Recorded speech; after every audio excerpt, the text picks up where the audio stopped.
Hello ਜੀ, ਕਿਵੇਂ ਹੋ ਫਿਰ ਤੁਸੀਂ? ਅੱਜ ਆਪਾਂ ਸ਼ੁਰੂ ਕਰਨ ਜਾ ਰਹੇ ਹਾਂ ਪ੍ਰੋਬੇਬਿਲਿਟੀ ਚੈਪਟਰ। ਅੱਜ ਮੇਰੀ ਪੂਰੀ ਕੋਸ਼ਿਸ਼ ਰਹੇਗੀ ਤੁਹਾਨੂੰ ਪ੍ਰੋਬੇਬਿਲਿਟੀ ਦੇ ਕਨਸੈਪਟਸ ਦੇ ਬਾਰੇ ਪਹਿਲਾਂ ਰੂਬਰੂ ਕਰਾਵਾਂ, ਕਿਉਂਕਿ ਕੁਐਸਚਨਸ ਤਾਂ ਕੀ ਹੈ ਵੀ ਕੁਐਸਚਨਸ ਤਾਂ ਕੋਈ ਵੀ ਟੀਚਰ ਕਰਵਾ ਦਿੰਦਾ ਹੈ। ਇਹ ਜਿਹੜੇ ਕੁਐਸਚਨਸ ਐਕਸਰਸਾਈਜ਼ 'ਚ ਨੇ ਕੁਐਸਚਨਸ ਤਾਂ ਕੋਈ ਵੀ ਟੀਚਰ ਕਰਵਾ ਸਕਦਾ ਹੈ, ਲੇਕਿਨ ਕਨਸੈਪਟਸ ਬੱਚਿਆਂ ਦੇ ਪੂਰੇ ਕਰਨਾ ਮੇਰੀ ਜ਼ਿੰਮੇਵਾਰੀ ਹੈ। ਤਾਂ ਪਹਿਲਾਂ ਮੈਂ ਇਸ ਚੈਪਟਰ ਦੇ ਕਨਸੈਪਟਸ ਅੱਛੀ ਤਰ੍ਹਾਂ ਕਲੀਅਰ ਕਰਾਵਾਂਗਾ, ਫਿਰ ਹੀ ਤੁਹਾਨੂੰ ਕੁਐਸਚਨਸ ਦੇ ਉੱਪਰ ਲੈ ਕੇ ਜਾਵਾਂਗਾ। ਚਾਹੇ ਮੇਰੀ पूरी वीडियो कंसैप्ट्स के उपर रहेगी, पर मैं कंसैप्ट्स पहला पूरी अच्छी तरह करवाने की कोशिश करांगा। कोई गल नहीं, 2 वीडियोज़ वध बना लांगा, एक दिन एक्सट्रा लग जाएगा, पर कंसैप्ट पूरी तरह कवर करावांगा मैं तुहाडे। प्रोबेबिलिटी जो हैगा प्रोबेबिलिटी दे विच की है, प्रोबेबिलिटी दे विच असीं एक चांस के बारे डिस्कस करते हैं। किहदे बारे डिस्कस करते हैं? चांस के बारे। भी की कहते आ देखो की लिख रहा है, the study of the theory of the probabilities is the great mathematical interest and a great practical importance. मतलब प्रोबेबिलिटी एक ऐसा चैप्टर है जिहदा बहुत ही ज़्यादा जरूरी काम आने वाली चीज़ां ने तुहाडे आने वाले टाइम के अंदर। चलो शुरू करते हैं। सब तो पहला तो एक्सपैरीमेंट की है। A process which result in some well defined outcome is known as experiment। well defined outcomes की ने? जिमें कि जदों असी क्वाइन नूं टॉस करते हैं, जदों क्वाइन नूं टॉस करते हैं जां तां अपने कोल हैड आएगा जां अपने कोल की आंदा है? टेल आंदा है। हैड आंदा है जां की आंदा है? अपने कोल टेल आंदा है। एक क्वाइन नूं टॉस करन ते जां तां हैड आएगा जां टेल आएगा। उसी सेम तरीके दे नाल अगर तुसी 2 क्वाइनस नूं टॉस करदे हो, अगर तुसी 2 क्वाइनस नूं टॉस करदे हो तो तुहाडे कोल देखो जां तां एक टेल एक हैड, ਜਾਂ पहले क्वाइन ते हैड आ जाएगा, दूसरे क्वाइन ते टेल आ जाएगा, ਜਾਂ दोनों क्वाइनस ते हैड ही आएगा, ਜਾਂ दोनों क्वाइनस ते टेल ही आएगा। ये समझ आ गया तुहानू?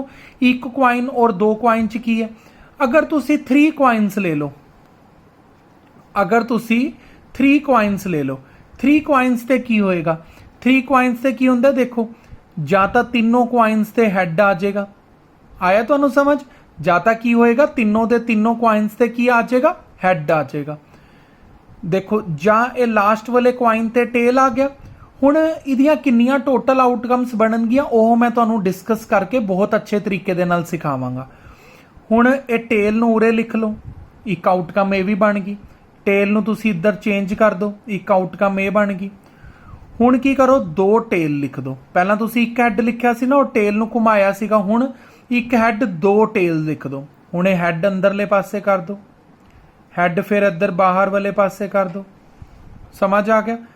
तीनों जगह ते टेल कर दो। तो टोटल किन्नियां आउटकम्स बन गई? 4 5 6 7 8। तो एक क्वाइन नूं टॉस करन ते 2 आउटकम्स बनदियां ने, 2 क्वाइनस नूं टॉस करन ते टोटल 4 आउटकम्स बनदियां ने, 3 क्वाइनस नूं टॉस करन ते 8 आउटकम्स बनदियां ने। समझ आया तुहानू? हुण एक्सपैरीमेंट दे विच एक होर चीज़ दे बारे आपां डिस्कशन करते हैं, जिहड़ा अपने कोल बड़ा ही जरूरी चीज़ है। की है वो? डाइस। जिहड़ा लूडो वाला डाइस हुंदा है, हाँ बिल्कुल सही सोच रहे हो तुसीं, उहदी ही गल कर रहे हैं, लूडो वाले डाइस दे बारे। ठीक है। हुण डाइस दे विच 1 आंदा है, 2 आंदा है, 3 आंदा है, 4 आंदा है, 5 आंदा है ते 6 आंदा है। डाइस दे विच टोटल किन्ने नंबर हुंदे ने? टोटल 6 नंबर होंदे ने डाइस दे विच। हुण शकुनी मामे वाला डाइस तां साडे कोल है नहीं, साडे कोल तां नॉर्मल लूडो किंग वाला डाइस है। समझ आ गया तुहानू? चलो अच्छा, फिर आपां अगे चलदे हां। ये सीगा कुछ आपां एक्सपैरीमेंट्स दे बारे डिस्कस कीता। हुण आंदे अगे रैंडम एक्सपैरीमेंट। रैंडम एक्सपैरीमेंट्स की हुंदे ने? जिवें कि tossing a coin is a random experiment because there are only 2 possible outcomes, head and tail। जदों क्वाइन नूं टॉस करोगे तो तुहाडे कोल 2 ही आउटकम्स हुंदियां ने, जां तां हैड जां tell. These outcomes are known in well advance, but specific outcome of experiment whether a head or tail is not known in advance। हुण की हुंदा है? ये सानूं पता हैगा भी जे अगर असी एक क्वाइन नूं टॉस करांगे जां तां हैड आएगा जां टेल आएगा, लेकिन जदों असी एक क्वाइन नूं टॉस करदे हां, टॉस करन तो जदों वो सिक्का हवा दे अंदर है, जदों सिक्का हवा दे अंदर है उदों तां नहीं पता ना सानूं जदों नीचे गिरेगा हैड आएगा कि टेल आएगा। तां जदों पता ही नहीं हैगा भी की आने वाला है, उन्होंने की बोलते हैं असी? Random experiment. समझ आ गया? ਜਿਵੇਂ ਡਾਈਸ ਨੂੰ ਥਰੋ ਕੀਤਾ, ਸਾਨੂੰ ਪਤਾ 1 ਤੋਂ ਲੈ ਕੇ 6 ਤੱਕ ਨੰਬਰਸ ਹੁੰਦੇ ਨੇ ਡਾਈਸ ਦੇ ਅੰਦਰ, ਲੇਕਿਨ ਜਦੋਂ ਤੁਸੀਂ ਉਹਨੂੰ ਰੋਲ ਕਰਤਾ, ਰੋਲ ਕਰਨ ਤੋਂ ਬਾਅਦ ਤਾਂ ਨਹੀਂ ਪਤਾ ਨਾ ਵੀ 1 ਆਏਗਾ 2 ਆਏਗਾ, ਉਹ ਤਾਂ ਲੱਕ ਹੈ। ਤਾਂ ਉਹਨੂੰ ਕੀ ਕਹਿੰਦੇ ਆ ਅਸੀਂ, ਰੈਂਡਮ ਐਕਸਪੈਰੀਮੈਂਟ ਦੇ ਅੰਦਰ ਕਾਊਂਟ ਕਰਦੇ ਹਾਂ। ਹੁਣ ਲਿਖਦੇ ਆ ਸੈਂਪਲ ਸਪੇਸ। ਸੈਂਪਲ ਸਪੇਸ ਕੀ ਹੁੰਦਾ? ਦੇਖੋ ਸੈਂਪਲ ਸਪੇਸ ਕੀ ਹੁੰਦਾ, ਦੇਖੋ ਬਹੁਤ ਚੰਗੀ ਤਰ੍ਹਾਂ ਮੈਂ ਤੁਹਾਨੂੰ ਸਾਰੇ ਕੰਸੈਪਟ ਕਲੀਅਰ ਕਰਵਾ ਰਿਹਾ ਅੱਜ। ਸੈਂਪਲ ਸਪੇਸ ਇੱਕ ਵਾਰ ਆਪਣੇ ਕੰਸੈਪਟ ਪੂਰੇ ਅੱਛੇ ਤਰ੍ਹਾਂ ਹੋ ਜਾਣ ਨਾ, ਫਿਰ ਆਪਾਂ ਕੁਐਸਚਨਸ ਦੇ ਉੱਪਰ ਅਲੱਗ ਤੋਂ ਕੁਐਸਚਨਸ ਦੀ ਵੀ ਵੀਡੀਓ ਬਣਾਵਾਂਗੇ। ਅੱਜ ਇੰਟਰੋਡਕਸ਼ਨ ਵੀਡੀਓ ਚੱਲ ਰਹੀ ਹੈ। ਸੈਂਪਲ ਸਪੇਸ 'ਚ ਕੀ ਹੈ, ਜਿਵੇਂ ਇੱਕ ਕੁਆਇਨ ਨੂੰ ਟੋਸ ਕੀਤਾ, ਇੱਕ ਕੁਆਇਨ ਦੀ ਸੈਂਪਲ ਸਪੇਸ ਇਹ ਹੈ ਜਿਹਦੇ 'ਚ ਅਸੀਂ ਟੋਟਲ ਆਊਟਕਮਸ ਦੇ ਬਾਰੇ ਲਿਖੀਏ, ਉਹਨੂੰ ਅਸੀਂ ਸੈਂਪਲ ਸਪੇਸ ਕਹਿੰਦੇ ਆ। 2 ਕੁਆਇਨਸ ਦੀ ਸੈਂਪਲ ਸਪੇਸ ਇਹ ਹੈ, 3 ਕੁਆਇਨਸ ਦੀ ਸੈਂਪਲ ਸਪੇਸ ਇਹ ਹੈ, ਸਮਝ ਆਇਆ? ਤੇ ਡਾਈਸ ਦੀ ਸੈਂਪਲ ਸਪੇਸ ਇਹ ਹੈ। ਅਗਰ ਅਸੀਂ 2 ਡਾਈਸ ਨੂੰ ਰੋਲ ਕਰੀਏ, ਮੇਰੀ ਗੱਲ ਸੁਣਨਾ ਧਿਆਨ ਨਾਲ, ਅਗਰ ਅਸੀਂ 2 ਡਾਈਸ ਨੂੰ ਰੋਲ ਕਰੀਏ ਹੈ ਤਾਂ ਕੀ ਹੋਏਗਾ? ਪਹਿਲੇ ਡਾਈਸ ਤੇ 1, ਦੂਜੇ ਡਾਈਸ ਤੇ ਵੀ 1, ਪਹਿਲੇ ਤੇ 1, ਦੂਜੇ ਤੇ 2, ਐਵੇਂ 3, ਠੀਕ ਹੈ ਨਾ? ਫਿਰ ਐਵੇਂ 2,1, 2,2, 2,3 ਕਰਦੇ ਕਰਦੇ 6, ਫਿਰ ਐਵੇਂ 3 ਤੋਂ 3,1, 3,2, 3,3 ਕਰਦੇ ਕਰਦੇ 6,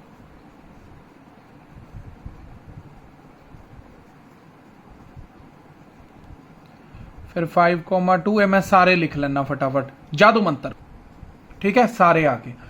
ਹੁਣ ਦੇਖੋ ਤੁਹਾਡੇ ਕੋਲ ਟੋਟਲ ਆਊਟਕਮਸ ਕਿੰਨੀਆਂ ਆਈਆਂ ਨੇ ਜਦੋਂ ਤੁਸੀਂ 2 ਡਾਈਸ ਰੋਲ ਕੀਤੇ ਸੀ। ਇੱਕ ਡਾਈਸ ਵੇਲੇ ਤਾਂ ਤੁਹਾਡੇ ਕੋਲ ਸਿਰਫ 6 ਆਊਟਕਮਸ ਆਈਆਂ ਸੀ, ਜਦੋਂ ਤੁਸੀਂ 2 ਡਾਈਸ ਰੋਲ ਕੀਤੇ ਤਾਂ ਤੁਹਾਡੇ ਕੋਲ 36 ਆਊਟਕਮਸ ਆਈਆਂ ਨੇ। ਕਿੰਨੀਆਂ ਆਈਆਂ ਨੇ? 36 ਆਊਟਕਮਸ ਆਈਆਂ ਨੇ। ਤਾਂ ਇਸ ਚੀਜ਼ ਨੂੰ ਅਸੀਂ ਕੀ ਕਹਿੰਦੇ ਆ? ਇੱਕ ਸੈਂਪਲ ਸਪੇਸ ਬੋਲਦੇ ਆ। ਸਮਝ ਆਇਆ? ਹੁਣ ਮੈਂ ਤੁਹਾਨੂੰ ਇੱਕ ਹੋਰ ਸੈਂਪਲ ਸਪੇਸ ਦੇ ਬਾਰੇ ਡਿਸਕਸ਼ਨ ਕਰਦਾ। ਅਗਰ ਤੁਹਾਡੇ ਕੋਲ ਇੱਕ ਕੁਆਇਨ ਹੈ ਤੇ ਇੱਕ ਡਾਈਸ ਹੈ, ਇੱਕ ਕੁਆਇਨ ਔਰ ਇੱਕ ਡਾਈਸ ਹੈ, ਅਗਰ ਤੁਸੀਂ ਹੁਣ ਐਵੇਂ ਕਰੋਗੇ, ਇਹਨਾਂ ਦੋਨਾਂ ਨੂੰ ਇਕੱਠੇ ਟੋਸ ਕਰੋਗੇ ਤਾਂ ਕਿਵੇਂ ਸੈਂਪਲ ਸਪੇਸ ਬਣੇਗੀ?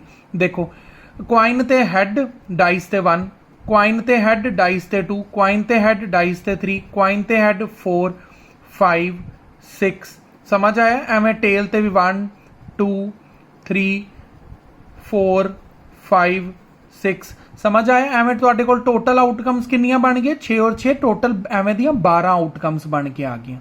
ਚਲਦੇ ਆਪਾਂ ਇਹਦੇ ਨੈਕਸਟ ਟੌਪਿਕ ਦੇ ਉੱਪਰ। ਹੁਣ ਜਿਹੜਾ ਆਪਾਂ ਨੈਕਸਟ ਟੌਪਿਕ ਰੀਡ ਕਰਨ ਵਾਲੇ ਆ, ਇਸ ਟੌਪਿਕ ਨੂੰ ਕੁਐਸਚਨਸ ਦੇ ਵਿੱਚ ਬਹੁਤ ਹੀ ਜ਼ਿਆਦਾ ਤੌਰ ਤੇ ਪੁੱਛਿਆ ਜਾਂਦਾ ਹੈ।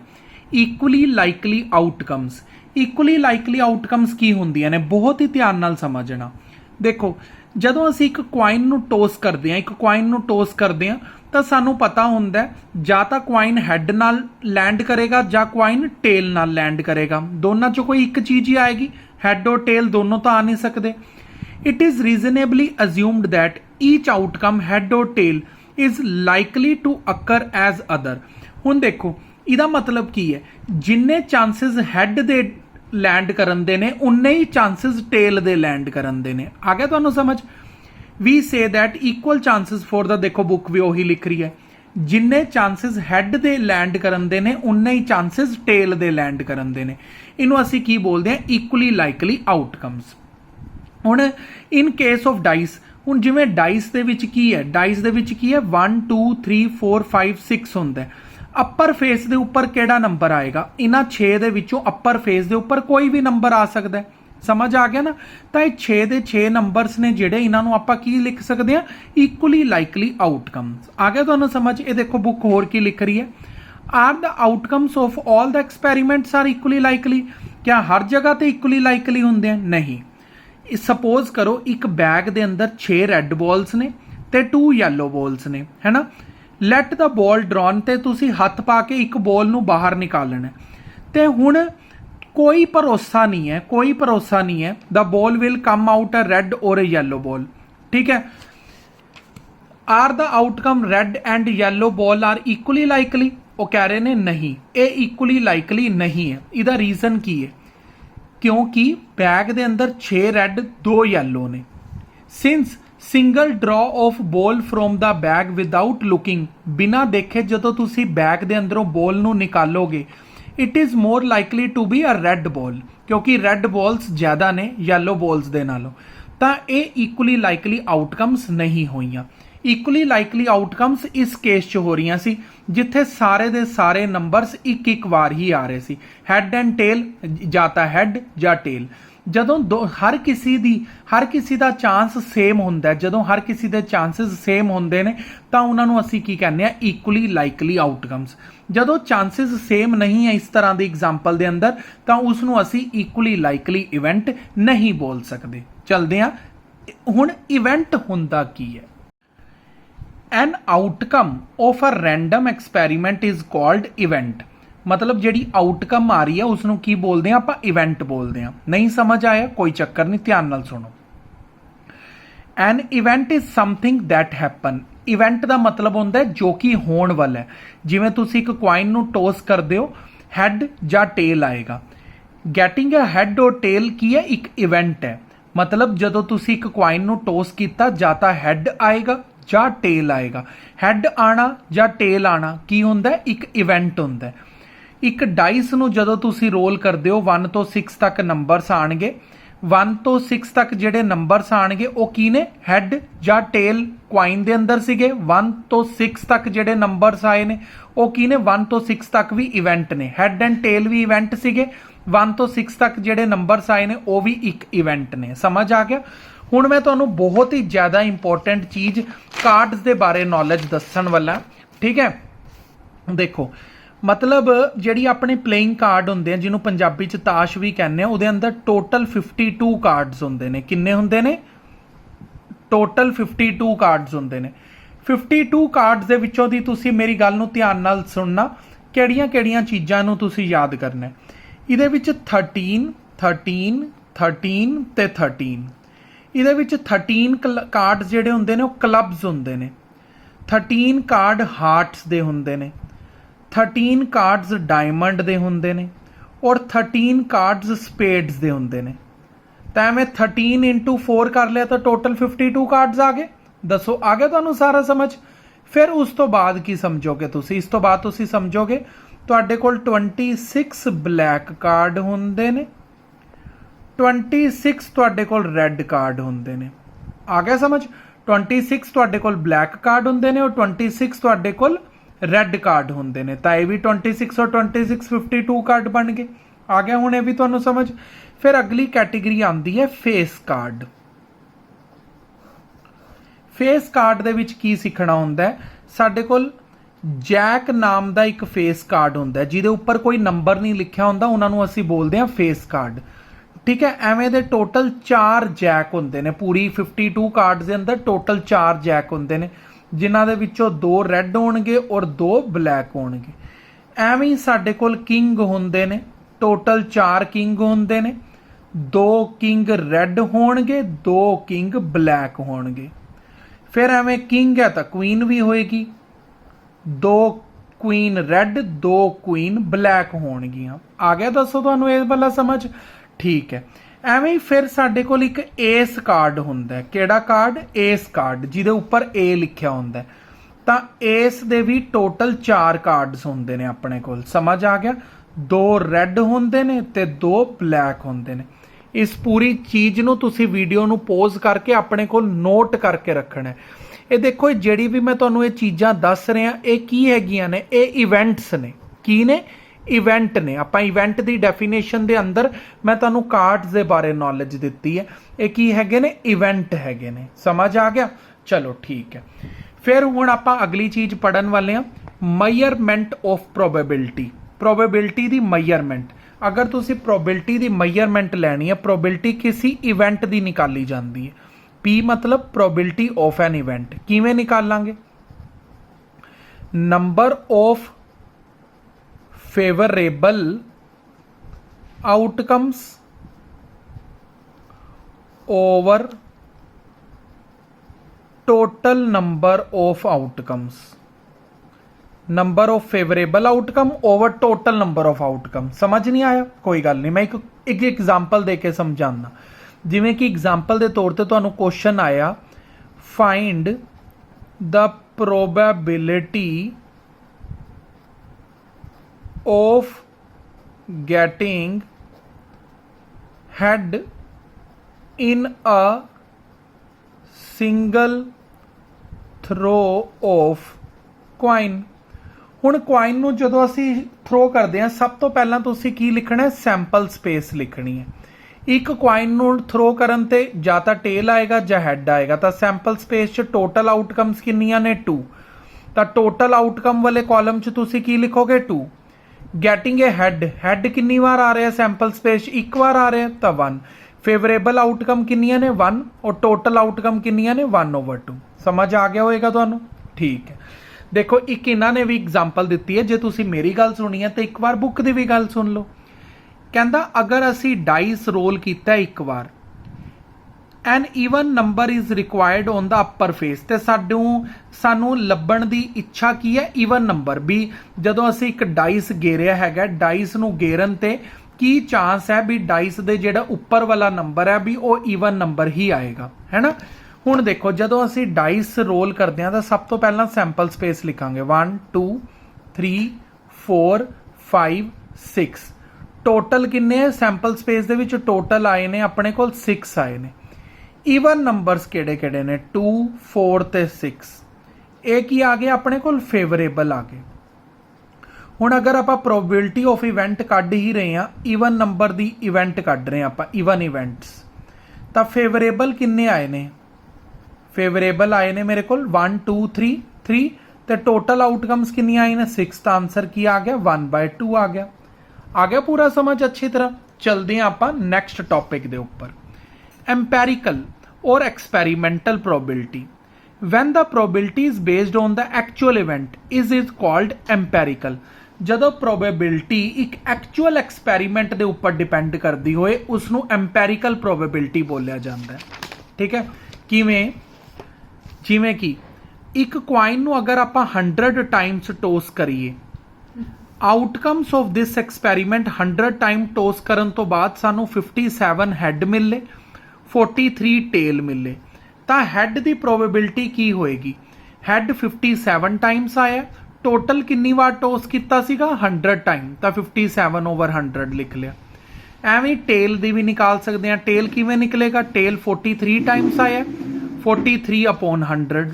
समझ आ गया। Since these probabilities are based on actual experiments they are called, जिहड़ी प्रोबेबिलिटीज एक्चुअल एक्सपैरीमेंट के उपर बेस्ड होंदियां ने उन्हां नूं असीं एम्पैरिकल प्रोबेबिलिटी के नाम तो भी जानते हैं। चलो अगे की कह रहे हैं, for finding the experiment of probability adequate recording of the outcomes is required. कहता अगर तुसी एक्सपैरीमेंट कर ही रहे हो, अगर तुसी एक्सपैरीमेंट कर ही रहे हो तो जदों तुसी एक्सपैरीमेंट करोगे, एक्सपैरीमेंट करन दे दौरान तुहाडे कोल की होना चाहिए, तुहाडे एक्सपैरीमेंट्स दे रिजल्ट्स होने चाहिए ने। जिन्नी देर तक तुहाडे कोल एक्सपैरीमेंट दे रिजल्ट्स नहीं होणगे उन्नी देर तक तुसी प्रोबेबिलिटी दे आंसर्स फाइंड ही नहीं कर पाओगे। दसो आ गया समझ। हाँ, जिमें कि अगर नहीं समझ आया किसी नूं तो मैं उन्होंने दस देवां बड़े ही शौक दे नाल भी की कहते आ 57 की है, इन्होंने जदों 100 टाइम, जदों उन्होंने 100 टाइम वो किया रोल किया एक क्वाइन नूं, तो उन्होंने और रिटन दे विच लिख के रखिया भी 57 टाइम्स उन्होंने कोल हैड आया है। रिकॉर्डिंग्स होनियां चाहिए ने, तदी तुसी की कर सकते हो, जिंगा लाला हू कर सकते हो, ठीक है। चलो अगे चलते हैं। क्लासिकल प्रोबेबिलिटी, क्लासिकल तो एक डांस सुने, लेकिन क्लासिकल प्रोबेबिलिटी की होंदी है उहदे बारे जानन च मैं इच्छा रखांगा। When the repetition of experiment can be avoided for calculating the exact probability, probability so obtained is called classical. मतलब जदों रेपिटिशन वाली जिहड़ी चीज़ है उन्होंने अवॉइड किया जाए, जिमें कि empirical probability can be applied to every event associated with experiment which can be repeated in large number of times. मतलब इंपैरिकल प्रोबेबिलिटी उत्थे लगाई जाती है जिथे large number of event repeat होंदे ने, जिमें कि 57 टाइम्स जिहड़ा हैड आया 57 टाइम्स रिपीट होया। जदों रैपीटिशन दिख रही होंदी है सानू तो उत्थे असीं एम्पैरिकल लिखते हैं, जिथे रैपीटिशन नहीं होंदी उत्थे असीं क्लासिकल लिखते हैं। समझ आया। प्रोबेबिलिटी ऑफ इवेंट आउटकम ये तो आप पढ़ चुके हैं। In this chapter probability means theoretical classical probability. इस चैप्टर के अंदर असी क्लासिकल प्रोबेबिलिटी के बारे ज़्यादातर डिस्कशन करांगे। ਹੁਣ ਆਪਣੇ ਕੋਲ ਕੁਝ ਐਗਜ਼ਾਮਪਲਸ ਆਉਂਦੀਆਂ ਨੇ, ਐਗਜ਼ਾਮਪਲਸ ਨੂੰ ਅਸੀਂ ਹੌਲੀ ਹੌਲੀ ਡਿਸਕਸ਼ਨ ਦੇ ਅੰਦਰ ਕਰਾਂਗੇ, ਫਿਰ ਅਸੀਂ ਇਸ ਐਕਸਰਸਾਈਜ਼ ਨੂੰ ਕਰਾਂਗੇ। ਪਹਿਲਾਂ ਤੁਸੀਂ ਅੱਜ ਦੀ ਕਲਾਸ ਦੇ ਅੰਦਰ ਜਿੰਨੇ ਵੀ ਮੈਂ ਤੁਹਾਨੂੰ ਇਹਨਾਂ ਦੇ ਨੋਟਸ ਬਣਾਏ ਨੇ, ਇਹ ਤੁਸੀਂ ਨੋਟਸ ਨੂੰ ਆਪਣੇ ਕੋਲ ਕਰ ਲਓ। ਔਰ ਅਗਰ ਤੁਹਾਡੇ ਕੋਲ ਮੇਰੇ ਵਾਲੀ ਬੁੱਕ ਪ੍ਰੈਜ਼ੈਂਟ ਹੈਗੀ ਹੈ ਤਾਂ ਤੁਸੀਂ ਅੱਜ ਦੇ ਲਈ ਐਗਜ਼ਾਮਪਲ 1 ਤੋਂ ਲੈ ਕੇ ਐਗਜ਼ਾਮਪਲ 6 ਤੱਕ ਕਰ ਲੈਣੀ ਹੈ, ਠੀਕ ਹੈ। ਤਾਂ ਥੋੜੀ ਜਿਹੀ ਚੀਜ਼ ਮੈਂ ਹੋਰ ਡਿਸਕਸ ਕਰਨੀ ਚਾਹਾਂਗਾ ਤੁਹਾਡੇ ਨਾਲ, ਫਿਰ ਆਪਾਂ ਕੱਲ ਤੋਂ ਨੈਕਸਟ ਵੀਡੀਓ ਦੇ ਵਿੱਚ ਤੁਹਾਨੂੰ ਮਿਲਾਂਗੇ ਐਕਸਰਸਾਈਜ਼ 25A ਦੇ ਸਾਰੇ ਸੋਲੂਸ਼ਨਸ ਦੇ ਨਾਲ। ਕਿਸੇ ਵੀ ਚੀਜ਼ ਦੀ ਚਿੰਤਾ ਨਾ ਕਰਨਾ, ਸਾਰੇ ਸੋਲੂਸ਼ਨਸ ਤੁਹਾਨੂੰ ਕਰਵਾਏ ਜਾਣਗੇ। ਬਸ ਤੁਸੀਂ ਵੀਡੀਓ ਨੂੰ ਟਾਈਮ ਟੂ ਟਾਈਮ ਦੇਖਦੇ ਰਹਿਣਾ। ਆਪਣਾ ਬੈਲ ਬਟਨ ਦਬਾ ਕੇ ਰੱਖੋ, ਜਿਵੇਂ ਹੀ ਤੁਹਾਡੇ ਕੋਲ ਵੀਡੀਓ ਆਏ ਨਾਲ ਦੀ ਨਾਲ ਦੇਖਣਾ ਸ਼ੁਰੂ ਕਰ ਦਿਆ ਕਰੋ। ਚਲੋ ਹੁਣ ਇੱਕ ਰਹਿ ਗਿਆ ਆਪਣਾ ਇੰਪੋਸੀਬਲ ਇਵੈਂਟ ਤੇ ਸ਼ੋਰ ਇਵੈਂਟ। ਇੰਪੋਸੀਬਲ ਇਵੈਂਟ ਕੀ ਹੁੰਦਾ? ਇੰਪੋਸੀਬਲ ਇਵੈਂਟ ਹੁੰਦਾ ਵੀ ਮਤਲਬ ਪਟਿਆਲੇ ਦੇ ਅੰਦਰ, ਜਿਵੇਂ ਮੈਂ ਪਟਿਆਲੇ ਦੇ ਵਿੱਚ ਰਹਿਣਾ, ਪਟਿਆਲਾ ਪੰਜਾਬ ਇੰਡੀਆ ਦੇ ਵਿੱਚ ਹੈ, ਨਾਰਥ ਇੰਡੀਆ ਦਾ ਇੱਕ ਸ਼ਹਿਰ ਹੈ। ਉੱਥੇ ਬਾਰਿਸ਼ ਤਾਂ ਪੈਂਦੀ ਹੈ ਲੇਕਿਨ ਸਨੋਫਾਲ ਨਹੀਂ ਪੈਂਦੀ, ਤਾਂ ਸਨੋਫਾਲ ਪੈਣ ਦੀ ਪ੍ਰੋਬੇਬਿਲਿਟੀ ਕੀ ਹੋਏਗੀ? 0। ਸਮਝ ਆ ਗਿਆ। ਤੇ ਲਦਾਖ ਦੇ ਅੰਦਰ ਸਨੋਫਾਲ ਪੈਣ ਦੀ ਪ੍ਰੋਬੇਬਿਲਿਟੀ ਕੀ ਹੋਏਗੀ? ਸ਼ੋਰ ਇਵੈਂਟ ਹੋਏਗੀ, ਮਤਲਬ ਉੱਥੇ ਬਾਰਿਸ਼ ਔਰ ਸਨੋਫਾਲ ਦੋਨੋਂ ਹੋ ਸਕਦੀਆਂ ਨੇ। ਜਾਂ ਆਪਾਂ ਸ਼ੋਰ ਇਵੈਂਟ ਐਵੇਂ ਕਹਿ ਸਕਦੇ ਹਾਂ, ਜਿਵੇਂ ਮੈਂ ਇਹ ਵੀਡੀਓ ਰਾਤ ਨੂੰ ਰਿਕਾਰਡ ਕਰ ਰਿਹਾ ਤਾਂ ਰਾਤ ਤੋਂ ਬਾਅਦ ਕੀ ਹੋਏਗੀ? ਸਵੇਰ ਹੋਏਗੀ। ਤਾਂ ਸਵੇਰ ਦੇ ਪ੍ਰੋਬੇਬਿਲਿਟੀ ਕੀ ਹੈ? ਰਾਤ ਤੋਂ ਬਾਅਦ ਸਵੇਰ ਦੀ ਹੋਣ ਦੀ ਪ੍ਰੋਬੇਬਿਲਿਟੀ ਕੀ ਹੈ? ਸ਼ੋਰ ਇਵੈਂਟ। ਸ਼ੋਰ ਇਵੈਂਟ ਦੀ ਪ੍ਰੋਬੇਬਿਲਿਟੀ ਦਾ ਆਨਸਰ ਹੁੰਦਾ ਹੈ 1। ਜਿਹੜੀ ਚੀਜ਼ ਤੁਹਾਨੂੰ ਪਤਾ ਹੀ ਹੈ ਹੋਏਗੀ ਹੀ ਹੋਏਗੀ, ਹੋਏਗੀ ਹੀ ਹੋਏਗੀ, ਉਹਨੂੰ ਅਸੀਂ ਕਹਿੰਦੇ ਆ ਸ਼ੋਰ ਇਵੈਂਟ। ਜਿਹੜੀ ਚੀਜ਼ ਦਾ ਤੁਹਾਨੂੰ ਪੱਕਾ ਹੀ ਪਤਾ ਹੈ ਹੋਣੀ ਹੀ ਨਹੀਂ, ਤਾਂ ਉਹਨੂੰ ਅਸੀਂ ਕਹਿੰਦੇ ਆ ਇੰਪੋਸੀਬਲ ਇਵੈਂਟ। ਆ ਗਿਆ ਤੁਹਾਨੂੰ ਸਮਝ? ਜਿਵੇਂ ਕਿ ਇੱਕ ਐਗਜ਼ਾਮਪਲ ਦੇ ਕੇ ਦਿਖਾਉਂਦਾ ਮੈਂ ਤੁਹਾਨੂੰ, ਮਤਲਬ what is the probability of getting 7 in a single throw of dice? ਅਗਰ ਮੈਂ ਡਾਈਸ ਗੇਰਾਂ ਤਾਂ 7 ਕਿੰਨੀ ਵਾਰ ਆਏਗਾ? ਹੁਣ ਡਾਈਸ ਦੇ ਵਿੱਚ ਤਾਂ ਹੁੰਦੇ ਹੀ 6 ਨੰਬਰ ਨੇ, ਤਾਂ 7 ਤਾਂ ਆਏਗਾ ਹੀ ਨਹੀਂ। ਤਾਂ ਇੰਪੋਸੀਬਲ ਇਵੈਂਟ ਤੁਸੀਂ ਡਾਇਰੈਕਟ 0 ਲਿਖ ਦਿਓ। ਤੇ ਅਗਰ ਮੈਂ ਪੁੱਛਾਂ what is the probability of getting numbers between 1 and 6? ਸਮਝ ਆਇਆ? ਨੰਬਰਸ ਬਿਟਵੀਨ 1 and 6, ਤਾਂ ਇਹ ਬਹੁਤ ਸਾਰੇ ਪ੍ਰੋਬੇਬਿਲਿਟੀ ਫਾਈਂਡ ਆਊਟ ਕੀਤੀ ਜਾ ਸਕਦੀ ਹੈ, ਠੀਕ ਹੈ। ਲੇਕਿਨ ਉਹ ਸ਼ੋਰ ਇਵੈਂਟ ਨਹੀਂ ਹੋਇਆ। ਸ਼ੋਰ ਇਵੈਂਟ ਕਦੋਂ ਹੋਏਗਾ? ਕਿਉਂਕਿ ਇਹ ਸ਼ੋਰ ਇਵੈਂਟ ਨਹੀਂ ਹੈ ਨਾ, ਮਤਲਬ ਕੀ ਹੈ? ਜਿੰਗਲ ਬੈਲ ਹੋ ਗਿਆ। ਸ਼ੋਰ ਇਵੈਂਟ ਦਾ ਮੈਂ ਤੁਹਾਨੂੰ ਇੱਕ ਦੂਸਰੀ ਐਗਜ਼ਾਮਪਲ ਦੇ ਕੇ ਸਮਝਾਉਂਦਾ ਸ਼ੋਰ ਇਵੈਂਟ ਕਿਵੇਂ ਆਏਗਾ। ਸ਼ੋਰ ਇਵੈਂਟ ਐਵੇਂ ਆਏਗਾ, what is the probability that I get a sunrise tomorrow? ਹੁਣ ਸਨਰਾਈਜ਼ ਤਾਂ ਪੱਕਾ ਹੋਣਾ ਹੀ ਹੋਣਾ, ਤਾਂ ਅਗਰ ਐਸੀ ਕੋਈ ਇਵੈਂਟ ਤੁਹਾਡੇ ਕੋਲ ਪੁੱਛਿਆ ਜਾਏ ਜਿਹਦੇ ਚਾਂਸ ਪੱਕਾ ਹੋਣ ਦੇ ਹੈ ਹੀ ਨਹੀਂ, ਹੋਏਗਾ ਹੀ ਹੋਏਗਾ, ਉਹਨੂੰ ਬੋਲਦੇ ਹਾਂ ਅਸੀਂ ਸ਼ੋਰ ਇਵੈਂਟ। ਸਮਝ ਆਇਆ? ਚਲੋ ਇਹ ਤੁਹਾਨੂੰ 0 ਔਰ 1 ਸਮਝ ਆ ਗਿਆ। ਹੁਣ ਕੀ ਹੈ? ਹੁਣ ਅਸੀਂ ਸਮਝਾਂਗੇ ਰੇਂਜ। ਜਿਹੜੇ ਪ੍ਰੋਬੇਬਿਲਿਟੀ ਦੇ ਆਨਸਰ ਦੀ ਰੇਂਜ ਹੈਗੀ ਹੈ ਉਹ 0 ਔਰ 1 ਦੇ ਵਿਚਕਾਰ ਲਾਈ ਕਰਦੀ ਹੈ। ਹੋ ਸਕਦਾ ਆਨਸਰ 0 ਹੀ ਆ ਜੇ, ਹੋ ਸਕਦਾ ਆਨਸਰ 1 ਹੀ ਆ ਜੇ। ਇਹਦਾ ਮਤਲਬ ਕੀ ਪੈਂਦਾ? ਇਹਦਾ ਮਤਲਬ ਪੈਂਦਾ ਵੀ ਜਿਹੜੀ ਪ੍ਰੋਬੇਬਿਲਿਟੀ ਹੈ ਜਾਂ ਤਾਂ 0 ਆਏਗਾ ਆਨਸਰ ਜਾਂ 1 ਆਏਗਾ ਆਨਸਰ, ਜਾਂ ਤੀਸਰਾ ਕੇਸ ਕੀ ਹੈ? 0 ਤੋਂ ਬੜੇ ਔਰ 1 ਤੋਂ ਛੋਟੇ ਆਨਸਰਸ ਆਣਗੇ। ਇਹ ਦੇਖੋ, probability of event can never B less than 0। Probability the answer ਕਦੀ ਵੀ 0 ਤੋਂ ਛੋਟਾ ਨਹੀਂ ਹੋਏਗਾ, 1 ਤੋਂ ਵੱਡਾ ਨਹੀਂ ਹੋਏਗਾ। ਸਾਰੇ ਆਨਸਰਸ ਜਾਂ ਤਾਂ 0 ਹੋਣਗੇ ਜਾਂ 1 ਹੋਣਗੇ, ਜਾਂ 0 ਤੋਂ ਵੱਡੇ ਹੋਣਗੇ 1 ਤੋਂ ਛੋਟੇ ਹੋਣਗੇ। ਸਮਝ ਆ ਗਿਆ? ਠੀਕ ਹੈ। ਹੁਣ ਤੁਸੀਂ ਕੀ ਕਰਨਾ ਹੈਗਾ, ਇਹ ਜਿੰਨਾ ਮੈਂ ਸਮਝਾਇਆ ਹੈਗਾ, ਅੱਛਾ ਮੈਂ ਜਿਹੜਾ ਇਹ 0 ਐਂਡ 1 ਵਾਲਾ ਸਮਝਾਇਆ ਨਾ, ਇਸ ਟੌਪਿਕ ਦੇ ਰਿਲੇਟਡ ਮੈਂ ਇੱਕ ਹੋਰ ਗੱਲ ਕਹਿਣੀ ਚਾਹਾਂਗਾ, ਮੇਰੇ ਹੁਣੇ ਹੀ ਮਨ ਦੇ ਅੰਦਰ ਆਈ ਹੈ, ਹੁਣੀ ਇਹ ਗੱਲ। ਚਲੋ ਜੀ ਸੁਣ ਕੇ ਜ਼ਰੂਰ ਜਾਇਓ। ਜਿਵੇਂ ਕਿ ਦੋ ਬੱਚੇ ਹੈਗੇ ਨੇ, ਗੀਤਾ ਤੇ ਸੀਤਾ। ਗੀਤਾ ਤੇ ਸੀਤਾ ਖੇਡ ਰਹੇ ਨੇ। ਕੀ ਕਰ ਰਹੇ ਨੇ? ਖੇਡ ਰਹੇ ਨੇ। ਹੁਣ ਗੀਤਾ ਦੇ ਵਿਨ ਦੀ ਪ੍ਰੋਬੇਬਿਲਿਟੀ, ਮਤਲਬ ਗੀਤਾ ਜਿੱਤੇਗੀ, ਉਹਦੀ ਪ੍ਰੋਬੇਬਿਲਿਟੀ ਹੈਗੀ ਹੈ 0.9। ਤਾਂ ਇਹਦੇ ਹਾਰਨ ਦੀ ਪ੍ਰੋਬੇਬਿਲਿਟੀ ਕੀ ਹੋਏਗੀ? ਗੀਤਾ ਦੇ ਜਿੱਤਣ ਦੀ ਪ੍ਰੋਬੇਬਿਲਿਟੀ ਹੈਗੀ ਹੈ 0.9। ਤਾਂ ਇਹਦੇ ਹਾਰਨ ਦੀ ਪ੍ਰੋਬੇਬਿਲਿਟੀ ਕਿਵੇਂ ਫਾਈਂਡ ਆਊਟ ਕਰਾਂਗੇ? ਮੈਂ ਤੁਹਾਨੂੰ ਦੱਸਿਆ देखो ਜਿਹੜਾ ਇਵੈਂਟ ਹੁੰਦਾ ਹੈ ਉਹਦਾ ਇਵੈਂਟ ਨੂੰ ਕਿਵੇਂ ਪਤਾ ਲਗਾਇਆ ਜਾਂਦਾ ਹੈ? ਉਹਦੇ ਇਵੈਂਟ ਨੂੰ ਪਤਾ ਲਗਾਇਆ ਜਾਂਦਾ ਹੈ ਰੇਂਜ ਦੇ ਨਾਲ। 0 ਔਰ 1 ਦੇ ਵਿਚਕਾਰ ਲਾਈ ਕਰਦੀ ਹੈ ਰੇਂਜ। ਠੀਕ ਹੈ, ਇਹ ਤੁਹਾਨੂੰ ਮੈਂ ਸਮਝਾਤਾ ਸੀਗਾ। ਹੁਣ ਗੀਤਾ ਦੇ ਅਗਰ ਜਿੱਤਣ ਦੀ ਪ੍ਰੋਬੇਬਿਲਿਟੀ 0.9 ਹੈ, ਉਹਦੇ ਹਾਰਨ ਦੀ ਅਗਰ ਪ੍ਰੋਬੇਬਿਲਿਟੀ ਫਾਈਂਡ ਆਊਟ ਕਰਨੀ ਹੈ ਤਾਂ ਤੁਸੀਂ ਡਾਇਰੈਕਟ ਇਹ ਵਾਲੇ ਤਰੀਕੇ ਨਾਲ ਕਰ ਸਕਦੇ ਹੋ। 1 ਦੇ ਵਿੱਚੋਂ 0.9 ਮਾਈਨਸ ਕਰ ਦਿਓ, ਕੀ ਆਇਆ? 0.1 ਆ ਗਿਆ। ਸਮਝ ਆ ਗਿਆ? ਅਗਰ ਗੀਤਾ ਦੇ ਜਿੱਤਣ ਦੀ ਪ੍ਰੋਬੇਬਿਲਿਟੀ 0.9 ਹੈ ਤਾਂ ਲੂਜ਼ ਕਰਨ ਦੀ ਕਿੰਨੀ ਹੋਏਗੀ? 0.1 ਹੋਏਗੀ। ਅਗਰ ਤੁਹਾਡੇ ਕੋਲ ਐਸੇ ਕੁਐਸਚਨਸ ਪੁੱਛੇ ਜਾਂਦੇ ਨੇ ਤਾਂ ਤੁਸੀਂ ਇਸ ਤਰੀਕੇ ਦੇ ਨਾਲ ਆਨਸਰ ਦੇਣੇ ਨੇ। ਸਮਝ ਆ ਗਿਆ ਤੁਹਾਨੂੰ ਪੂਰਾ? ਐਵੇਂ ਹੀ ਅਗਰ ਇਹ ਪੁੱਛਿਆ ਗਿਆ ਸੀਤਾ ਦੀ ਵਿਨ ਦੀ ਪ੍ਰੋਬੇਬਿਲਿਟੀ ਕਿੰਨੀ ਹੈ? ਦੇਖੋ ਸੀਤਾ ਤਾਂ ਸਿਰਫ ਉਦੋਂ ਹੀ ਜਿੱਤੇਗੀ ਨਾ ਜਦੋਂ ਗੀਤਾ ਹਾਰੇਗੀ। ਗੀਤਾ ਦੇ ਹਾਰਨ ਦੀ ਪ੍ਰੋਬੇਬਿਲਿਟੀ ਕੀ ਹੈ? 0.1। ਤਾਂ ਸੀਤਾ ਦੇ ਜਿੱਤਣ ਦੀ ਪ੍ਰੋਬੇਬਿਲਿਟੀ ਕੀ ਹੋਏਗੀ? 0.1 ਹੋਏਗੀ। ਜਦੋਂ ਗੀਤਾ ਲੌਸ ਕਰਦੀ ਹੈ ਉਦੋਂ ਸੀਤਾ ਜਿੱਤਦੀ ਹੈ, ਤੇ ਜਦੋਂ ਸੀਤਾ ਜਿੱਤਦੀ ਹੈ ਉਦੋਂ ਗੀਤਾ ਹਾਰਦੀ ਹੈ। ਅਗਰ ਪੁੱਛਣ ਸੀਤਾ ਦੇ ਲੌਸ ਕਰਨ ਦੀ ਪ੍ਰੋਬੇਬਿਲਿਟੀ ਕੀ ਹੈ, ਹੁਣ ਸੀਤਾ ਜਦੋਂ ਲੌਸ ਕਰੇਗੀ ਇਹਦਾ ਮਤਲਬ ਗੀਤਾ ਉਦੋਂ ਜਿੱਤੇਗੀ, ਤਾਂ ਗੀਤਾ ਜਦੋਂ ਜਿੱਤਦੀ ਹੈ ਉਹਦੀ ਪ੍ਰੋਬੇਬਿਲਿਟੀ ਕਿੰਨੀ ਹੈ? 0.9।